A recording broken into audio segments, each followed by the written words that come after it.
Puji Tuhan, selamat pagi. Senang bertemu dengan Bapak Ibu Saudara di rumah Tuhan. Dan tentunya kita rindu kita semua ada di dalam sukacita ilahi. Bukan sukacita yang ditentukan oleh dunia, tetapi sukacita karena Allah. Kondisi bisa berubah. Kondisi bisa menyusahkan kita, menyulitkan kita, tetapi sukacita yang dari Allah itu mempertahankan kita, membuat kita bisa berjalan lebih lama lagi. Saya percaya Bapak Ibu Saudara melewati minggu yang entah melelahkan, entah menyedihkan, tetapi Anda memasuki hari pertama di hari ini, di mana Anda memulai segala sesuatunya baru dengan Tuhan. Amin. Puji Tuhan. Hari ini saya akan menyampaikan firman Tuhan yang saya taruh catatannya di alamat yang Bapak Ibu Saudara bisa lihat di depan. Kalau Anda punya sambungan kepada internet, Anda bisa melihat catatan khotbah itu. Ada dua link, dua tautan yang saya taruh di situ mengenai artikel yang akan kemudian menjadi referensi saya di catatan khotbah ini. Jadi kalau Anda ingin melihat, Anda bisa masuk ke alamat web yang ada di layar. Saya akan membahas pagi hari ini masih berkaitan dengan apa yang Gembala sampaikan di awal tahun mengenai menjadi bijak atau menjalani hidup dengan bijaksana. Dan itu kaitannya selalu dengan waktu. Nah, waktu ini kawan atau lawan kita. Di dalam Mazmur 90 ayat yang ke-12, kemudian kita membaca mengenai waktu. Mari Bapak Ibu Saudara melihat di dalam Alkitab yang Anda bawa, Mazmur 90 ayat yang ke-12. Dikatakan demikian, ajarlah kami menghitung hari-hari kami, supaya kami beroleh hati yang bijaksana. Ini adalah mazmur yang sangat terkenal sehubungan dengan waktu. Karena sering sekali dikutip ketika kita membahas tentang waktu manusia, usia manusia.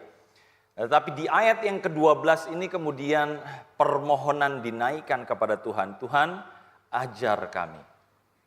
Biarlah kita hadir pada pagi hari ini untuk meminta Tuhan untuk ajar aku Tuhan. Supaya aku menjadi lebih bijaksana. Menghadapi waktu yang ada di depan. Supaya kita kemudian tidak menjadikan waktu itu lawan. Tetapi menjadikan waktu itu kawan kita. Nanti kita akan membahas mengenai hal ini. Nah Bapak Ibu Saudara, ketika kita membaca ayat ini kemudian kita selalu diingatkan bagaimana supaya kita menjalani hidup dengan bijaksana. Sama, selaras dengan apa yang Gembala sampaikan di awal tahun. Kita bisa menjalani hidup dengan bijaksana dengan caranya, metodenya adalah dengan menghitung waktu. Saya selalu mendorong rekan-rekan hamba Tuhan, baik di kantor gereja, ya, bahkan ketika ada di sekolah Alkitab Batu di Jawa Timur, saya selalu sampaikan hal ini di kelas 1 untuk coba hitung waktu-waktu Anda. Dan kalau Bapak Ibu Saudara tadi ke alamat web yang tadi ada di layar, saya sediakan dokumen untuk kemudian Bapak Ibu Saudara-saudari bisa menghitung waktu. Apa yang saya habiskan? Kita bisa menghitung waktu dengan mencatat berapa detik, ya, berapa menit, berapa jam, berapa hari, berapa bulan, berapa tahun yang kita habiskan untuk melakukan sesuatu. Ya. Kalau Bapak Ibu Saudara download file itu, di situ ada file yang menunjukkan hari-hari yang kita lalui, kemudian juga dibagi menjadi 5 kategori atau 5 kelompok kegiatan sepanjang hari. Ketika Anda masukkan angkanya di situ, maka kemudian kita bisa mengetahui berapa jam kita habiskan untuk melayani Tuhan misalnya. Berapa jam kita habiskan untuk bekerja, berapa jam kita habiskan untuk istirahat. Ini metode yang sederhana sebenarnya yang kemudian ditaruh di dokumen itu. Ya, kalau Bapak Ibu Saudara tertarik, Anda bisa mendownload atau mengunduhnya di alamat web tadi. Nah, ada sebuah artikel yang mencatat bahwa sepanjang hidup manusia, ya, kalau kemudian kita hidup sekitar usia 70 sampai 75 tahun, maka seseorang itu akan menghabiskan 23,3 tahun untuk tidur. Ya, kita nggak bisa tahu gitu ya, karena nggak mungkin kan ada orang yang tidur 23 tahun, kemudian dia bangun di usia 24 dan baru bekerja tanpa tidur, kan tidak. Tetapi kalau diakumulasikan setiap hari saudara tidur, itu kira-kira jumlahnya segitu. Kalau Anda usianya 70 tahun. Bayangkan, itu hampir sepertiga, 30% ya dari kehidupan Anda digunakan untuk tidur. Kemudian Anda menghabiskan 2 jam per hari untuk berkedip. Bisa lihat sebelah kiri kanannya, katakan selamat hari Minggu. Karena kalau Anda tidak berkedip agak mengerikan kan Bapak Ibu ya, selamat hari Minggu. 2 jam per hari saudara habiskan hanya untuk berkedip. Karena ya memang kita harus membasahi mata kita kan, nggak mungkin. Dulu ada permainan waktu kita kecil kan, ayo kuat-kuatan, tidak berkedip. Sampai berapa lama? Nggak bisa. Harus kita berkedip. Kemudian 250.000 kali dalam sepanjang hidup manusia, mereka menguap, angop. Ya, 250.000 kali. Nggak percaya, Bapak Ibu Saudara boleh hitung. Nanti kembali ke saya ya. Oh, saya 300.000 kali, Jeff. Karena saya lebih ngantuk dari yang lain. Gitu.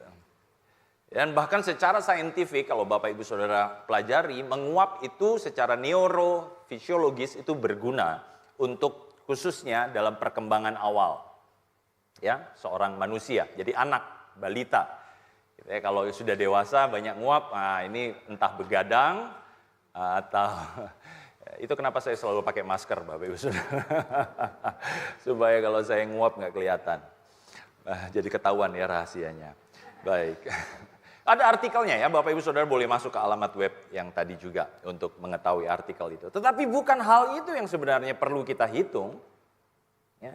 Sebenarnya pertanyaan yang besar yang perlu kita jawab adalah, apakah ada sesuatu yang bermakna, ada sesuatu yang baik keluar dari waktu-waktu di dalam hidup kita? Itu harusnya pertanyaannya. Kita tidak bergumul dengan berapa lama kita tidur dan lain sebagainya, meskipun itu juga penting ya. Secara medis Anda diharapkan untuk mencapai sekian waktu tidur. Untuk beberapa orang mereka memotong waktu tidur itu karena mungkin pekerjaan. Ya, ada seorang pengusaha terkenal di Amerika Serikat, entrepreneur, wirausahawan, yang dia mungkin tidur 3 jam sehari. Hanya untuk kemudian mengejar pekerjaan-pekerjaan yang dia kerjakan untuk mencapai tujuannya, visinya. Ya, dan sekarang mungkin Bapak Ibu Saudara dengar ada mobil yang namanya Tesla, ada roket yang namanya SpaceX, itu orangnya. Ya. Dia tidur paling berapa jam? 3 jam, 4 jam. Kadang-kadang dia tidur di pabrik. Dan mungkin Bapak Ibu Saudara juga lakukan hal itu kan? Anda bekerja keras untuk hal itu, tetapi kita perlu mencari keseimbangan dari hal itu. Pertanyaan ini tetap kemudian menggantung di dalam pemikiran kita kan. Apakah kemudian saya menghabiskan waktu-waktu saya itu dengan makna, dengan hal-hal yang baik yang bisa keluar dari itu. Nah kemudian Bapak Ibu Saudara, kalau kita kembali ke firman Tuhan, kita melihat bahwa orang yang memiliki hati yang bijaksana, dia menggunakan waktunya untuk hal-hal yang baik. Bukan hal-hal yang jahat. Dia melakukan Semuanya untuk hal-hal yang baik. Ini sering dikutip kan sepanjang bulan ini. Di Efesus 5 ayat yang ke-16 dikatakan demikian. Dan pergunakanlah waktu-waktu yang ada karena hari-hari ini adalah jahat. Berarti seseorang yang tidak bijak, dia menggunakan hari-hari yang jahat itu untuk kepentingannya. Tetapi untuk orang yang bijak, dia tidak mau terjerumus atau melakukan hal itu. Dia melakukan hal-hal yang baik. Orang yang memiliki hati bijaksana, dia mempergunakan waktu itu sebagai kawan. Nah, mengenai kawan atau lawan, ini kan konsep yang sebenarnya mudah sekali ya. Kita bilang, kawan itu teman. Gitu. Kalau kami di Jawa Timur, saya selalu ditanya gitu, kamu orang apa Jeff? Saya selalu bilang saya orang Jawa Timur. Meskipun ayah saya ada Sundanya, ibu saya ada Manadonya, saya orang Jawa, gitu kan? Jadi saya selalu merasa identitas saya itu Jawa Timur. Gitu. Nah kalau di Jawa Timur ada yang disebut koncoplek, sudah tahu ya? Itu teman. Gitu. Koncoplek itu teman baik. Nah orang yang berkawan itu selalu kita melihat ya. Kualitas-kualitas pertemanan itu seperti apa. Nah di dalam Alkitab, konsep kawan itu diperlihatkan di beberapa ayat sebagai seseorang yang dekat misalnya. Di dalam Kisah Para Rasul 20 ayat yang ke-34. Ya, orang yang dekat, kawan. Nah kalau kemudian kita mau berkawan dengan waktu, tentu saja berarti kan kita dekat, kita menggunakan waktu itu closely. Kita tidak bilang bahwa terserah gitu ya. Ya jalani saja apa adanya. Ya enggak, kita berkawan dengan waktu. Kita mau dekat dengan waktu, kita mau gunakan waktu itu dengan baik. Kemudian konsep kawan yang kedua adalah menemani. Selalu ada di dalam kehidupan kita. Misalnya di dalam Hakim-Hakim 14 ayat yang ke-11 itu menggambarkan mengenai kawan yang seperti itu. Dia menemani. Kita ingin selama hidup kita juga kemudian ada ya, berhubungan erat dengan waktu. Kita tidak mengabaikan begitu saja waktu dan berpikir bahwa waktu itu tidak akan memengaruhi kita. Itu akan memengaruhi kita. Saya dulu sering sekali berkata bahwa usia saya 22 tahun. Karena kalau dibalik 22 gitu kan. Dari depan, dari belakang 22. Tapi nggak bisa dipungkiri bahwa akhirnya nggak mungkin gitu ya. Setiap kali sekarang saya pergi ke counter atau belanja sesuatu, selalu yang jaga bilang, ya om, ini harganya sekian om. Aduh kok jadi om saya sekarang. Gitu. Ya. Mau marah juga, ya gimana gitu. Ternyata nggak bisa, saya berusia 22 terus. Akhirnya saya harus berkawan dengan waktu. Dan kemudian konsep rekan atau kawan itu dia melakukan hal yang baik. Bagi Tuhan khususnya. Misalnya di dalam Wahyu 6 ayat yang ke-11. Jadi ini hal-hal yang ditulis di dalam Alkitab yang membuat kemudian membangun konsep kawan di dalam kepala kita. Sehingga ketika kita berkata bahwa saya mau berkawan, menjadikan waktu itu kawan, berarti saya ingin melakukan hal yang baik bagi Tuhan. Bukan yang jahat. Saya ingin melakukan hal yang baik. Saya ingin menghasilkan sesuatu yang baik. Nah ini kebalikannya dari orang yang punya hati yang bijaksana adalah orang yang tidak bijaksana. Orang yang tidak bijaksana. Nah, orang yang tidak bijaksana, dia melakukan perbuatan yang sia-sia. Kalau Bapak Ibu Saudara buka di dalam Ibrani 9 ayat yang ke-14, dikatakan demikian. Ibrani pasal 9 ayat yang ke-14. Terlebih lagi darah Kristus yang melalui roh yang kekal telah mempersembahkan dirinya sendiri kepada Allah sebagai persembahan yang tidak bercacat. Ini yang kemudian jadi apa yang ada di hadapan kita, bukan? pekerjaan atau karya Yesus. Nah, karya Yesus itu dilakukan untuk apa?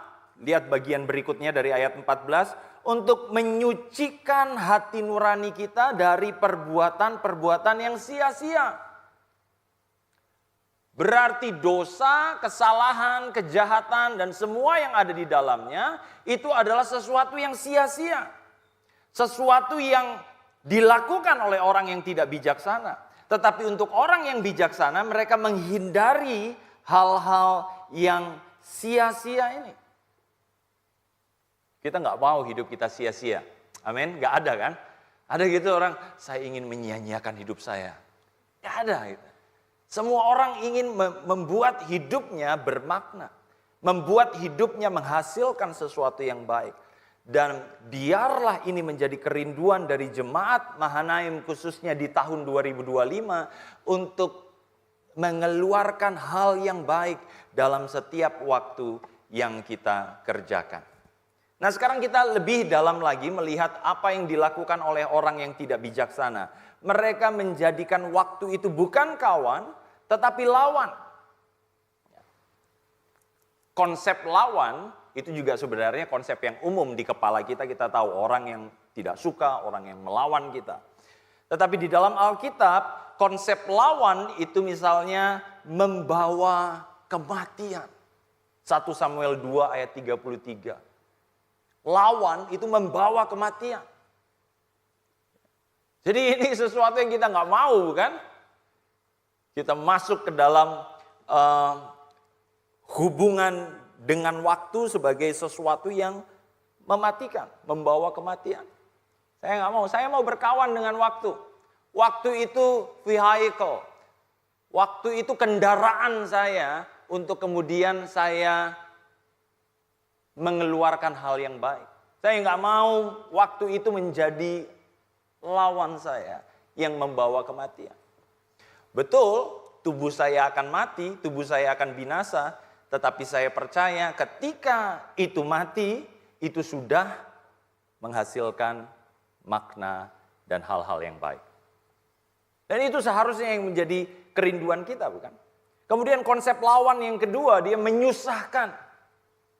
Nehemia 9 ayat 27.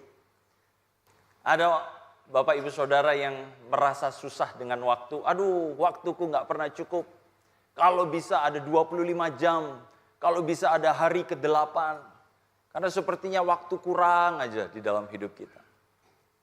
Saya percaya harusnya bukan itu, bukan seperti itu hubungan kita dengan waktu. Harusnya waktu itu kawan kita.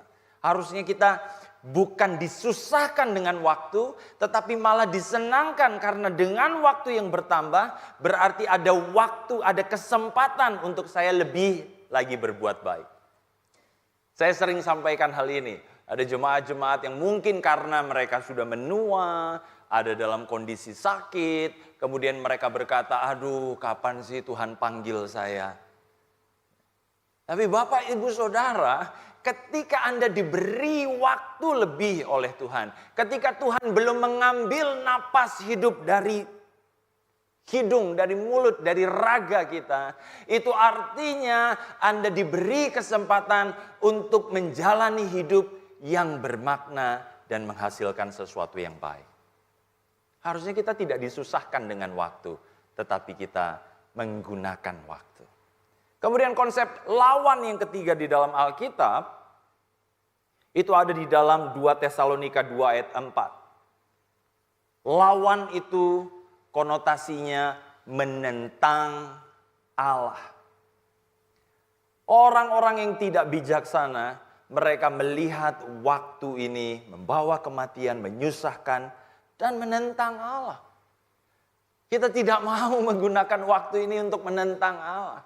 Kita nggak mau menggunakan waktu kita melakukan sesuatu yang bertentangan dengan kehendak Allah. Kita mau melakukan segala sesuatu di dalam kehidupan kita di tahun 2025 ini untuk menyenangkan Allah. Amin. Itu ya kerinduan kita ya. Semoga Bapak Ibu Saudara tidak hanya melayani di 2024, tetapi Anda tetap melayani di 2025. Bahkan kami rindu semakin banyak jemaat melayani, mengeluarkan hal-hal yang baik.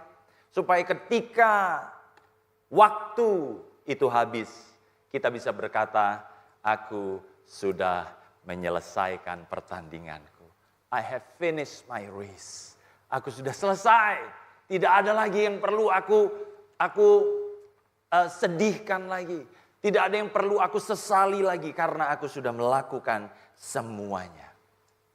Nah, Bapak Ibu Saudara, orang-orang yang tidak bijaksana, mereka ini tidak menggunakan waktu dengan baik.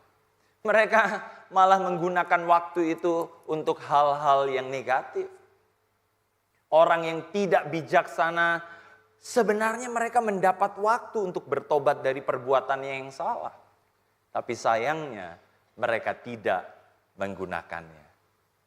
Bapak Gembala pernah menyampaikan tentang jemaat di Tiatira. Kalau Bapak Ibu Saudara buka di dalam Wahyu pasal yang kedua, ayat yang ke-21.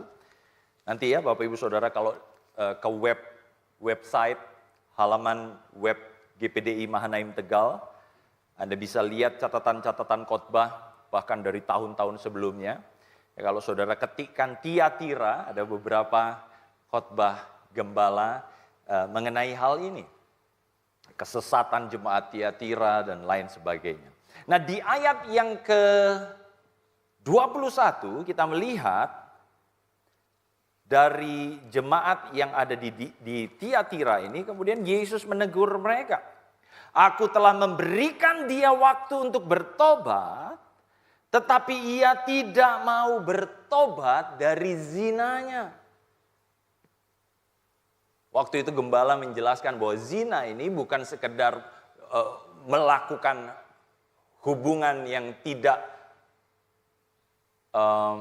sesuai dengan firman Allah. Gitu ya. Berzina di sini kan yang ada di pikiran kita adalah seseorang yang kemudian menodai masa lajangnya atau keperjakaan atau keperawanannya, atau seseorang yang sudah menikah kemudian dia melakukan hubungan dengan pasangan yang bukan ada di dalam pernikahan. Yaitu zina di pikiran kita, begitu. Tetapi dijelaskan oleh gembala, zina itu juga bisa berarti zina secara rohani. Tadi pagi pendeta Gideon juga sampaikan, salah satu contohnya adalah Bapak Ibu Saudara beribadah di hari Minggu ini, kemudian masuk hari Senin, Anda kembali ke horoskop, Anda kembali ke jimat, Anda kembali ke kepercayaan leluhur, Anda kembali kepada mitos-mitos. Itu zina rohani. Karena kan harusnya Anda di dalam Yesus, bukan? Tetapi setelah ketemu dengan Yesus, saudara, menyembah, thank you Jesus. Anda refresh, kemudian masuk ke hari Senin, mulai ngitung lagi. Kita buka tokonya hari apa? Hari baik, cari hari baik dulu. Tanya orang pintar dulu. Kurang pintar Yesus Anda. Betul. Sampai Anda butuh orang pintar lagi gitu loh. Apakah Yesus kita kurang? Apakah firman Tuhan ini kurang cukup bagi kita? Itu zina rohani bukan? Dan kita diberi waktu Bapak Ibu Saudara untuk melakukan itu. Tetapi orang yang tidak bijaksana, sekali lagi dijauhkan Tuhan, itu kita. Jadi hari ini kita diingatkan bahwa kita diberi waktu.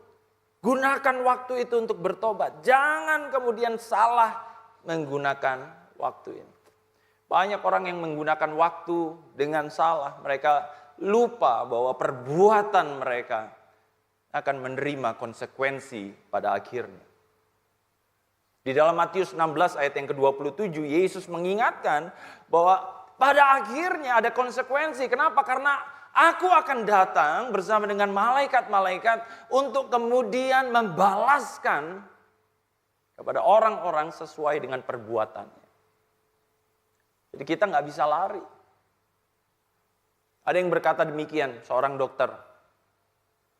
Kalau Anda tidak cukup tidur, mungkin Anda nggak bisa lihat itu di dalam seminggu, 2 minggu, sebulan, 2 bulan, setahun, 2 tahun.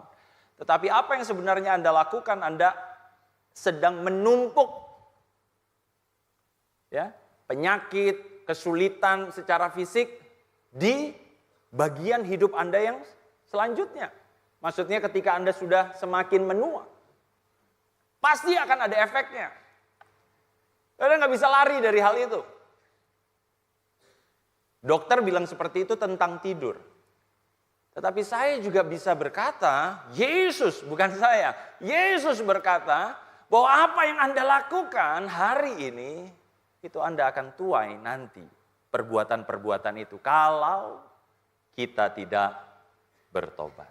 Itulah kenapa kita adalah orang-orang yang bijaksana, kita mau bertobat. Anda bisa berkata, oh James, saya orang yang paling benar. Hari ini saya sudah bersih. Saya pakai baju putih. Saya bersihkan tangan saya mandi 2 kali. Bahkan saya bilas, tidak ada sisa, saya bersih. Tetapi di hadapan Tuhan tidak ada yang bersih. Dari depan mimbar ini sampai belakang, dimanapun Bapak Ibu Saudara duduk, tidak ada yang bersih. Kita semua berdosa dan kita butuh bertobat. Ironi itu selalu terjadi. Ya. Karena Allah banyak memberikan kesempatan, tapi ada orang-orang yang makin jauh melenceng dari apa yang Tuhan harapkan. Sesuatu yang ironis. Salah satunya disebutkan di dalam Yesaya 22 ayat yang ke-14. Orang-orang yang seperti ini, mereka akan menerima konsekuensi yang berat dari Tuhan. Yesaya 22 ayat 14. Coba Bapak Ibu Saudara baca. Yesaya pasal 22 ayat yang ke-13. Oke. Tetapi lihat, ayat yang ke-13. Tetapi lihat, yang ada malah kegirangan dan kegembiraan. Orang membantai lembu, menyembelih domba, makan daging dan minum anggur sambil berseru, marilah kita makan dan minum, sebab besok kita mati. Ayat yang ke-14, namun Tuhan semesta alam telah menyatakan dirinya di telingaku, sungguh kesalahanmu ini tidak akan diampuni sampai kamu mati. Firman Tuhan Allah semesta alam. Kalau Bapak Ibu Saudara baca dari ayat yang ke-12, Allah sebenarnya memberikan kesempatan. Yesaya 22 ayat yang ke-12. Allah berikan kesempatan. Ya. Ayo menangis, ayo meratap, ayo bertobat. Tetapi ayat ke-13 mereka bilang, wah, YOLO. Saudara pernah dengar istilah ini? Kalau anak-anak muda tahu nih, you only live once. YOLO. Kamu hanya hidup sekali. Udahlah, suka-suka aja. Kemudian Anda berkata, kita makan minum saja. Karena besok kita mati. Orang-orang ini adalah orang-orang yang gak punya pengharapan. Mereka bahkan mengabaikan pengetahuan akan pengharapan. Hidup kita ini tidak hanya sekali kemudian habis. Orang di perusahaan saja, saudara harus mempertanggungjawabkan apa yang saudara lakukan. Bagaimana Anda berpikir bahwa hidupmu ini hanya sekali dan kemudian Anda tidak perlu mempertanggungjawabkannya? Bukankah itu sesuatu yang di luar nurul katanya? Kita berharap pejabat-pejabat pemerintahan kita, orang-orang yang bertanggung jawab dengan apa yang mereka habiskan. Tetapi kemudian kita di gereja yang punya firman Tuhan berkata bahwa saya nggak perlu bertanggung jawab dengan apa yang saya lakukan. Bagaimana mungkin? Bukankah kita membohongi diri kita sendiri dengan berkata demikian? 1 Korintus 15 ayat yang ke-32 sampai 34. Paulus juga mengutip apa yang kemudian Yesaya katakan.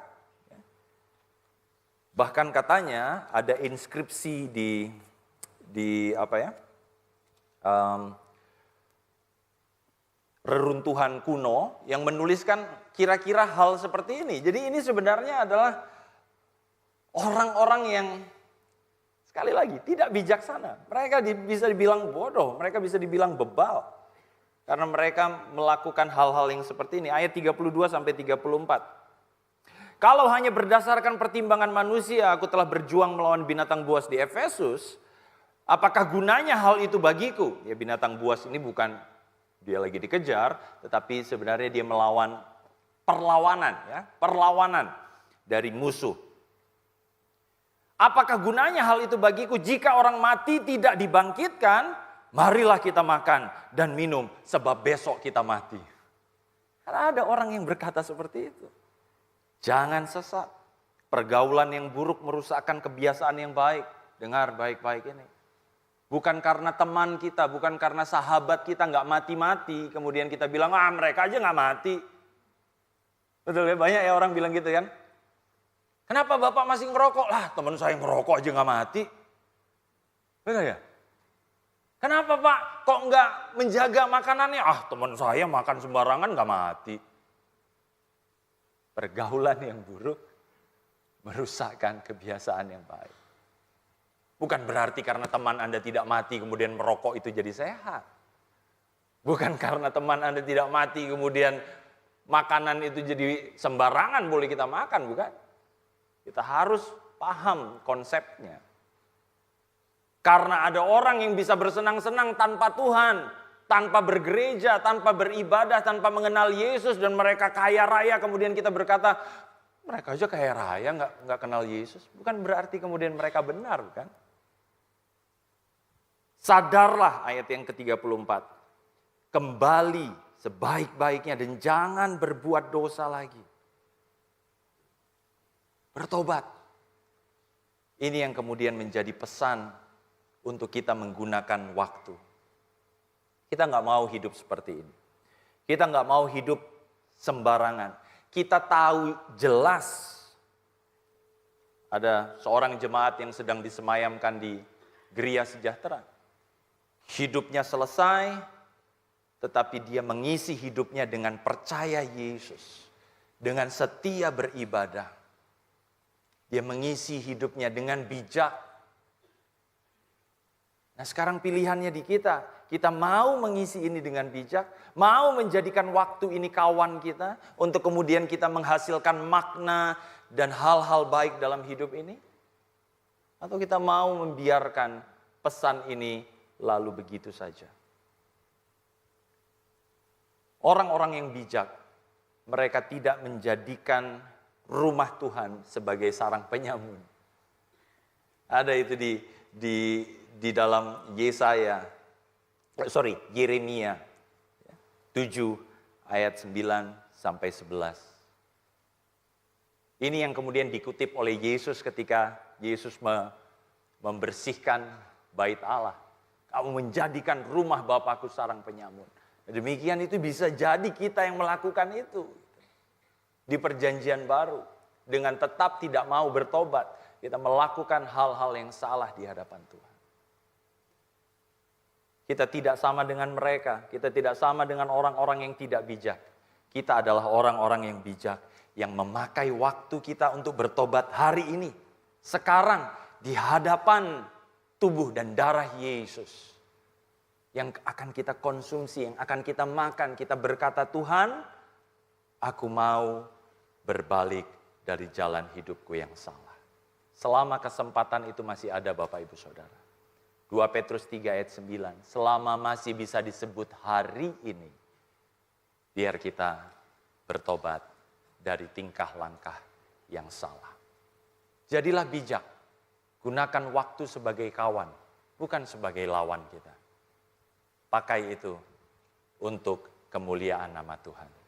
Bapak Ibu Saudara, adalah sebuah lagu dari rekan-rekan Mahanaim Worship yang saya ingin nyanyikan bersama dengan Bapak Ibu Saudara. Saya tidak tahu apakah Anda sudah menguasainya. Saya sendiri sedang belajar untuk mengenal lagu ini. Tetapi liriknya kemudian menyadarkan kita bahwa Allah punya kemurahan, punya kasih karunia anugerah yang besar. Dia mengangkat kita dari gelap. Dia menaruh kita ke dalam terang. Dia begitu baik. Dia beri kita kesempatan. Tapi sekarang apakah kita mau gunakan hidup kita dengan bijak? Menggunakan waktu kita untuk menyenangkan hati Tuhan. Mari para pemuji, kita menyanyikan lagu ini. Jemaat Tuhan, kita nyanyikan lagu ini. Ya, kalau Anda tidak tahu nadanya, baca liriknya. Dan kemudian kita resapi hal itu. Biarlah ini kemudian menjadi hal yang mengingatkan kita akan apa yang perlu kita lakukan di dalam hidup ini. Kita mau menggunakan hari-hari dalam hidup kita dengan bijaksana.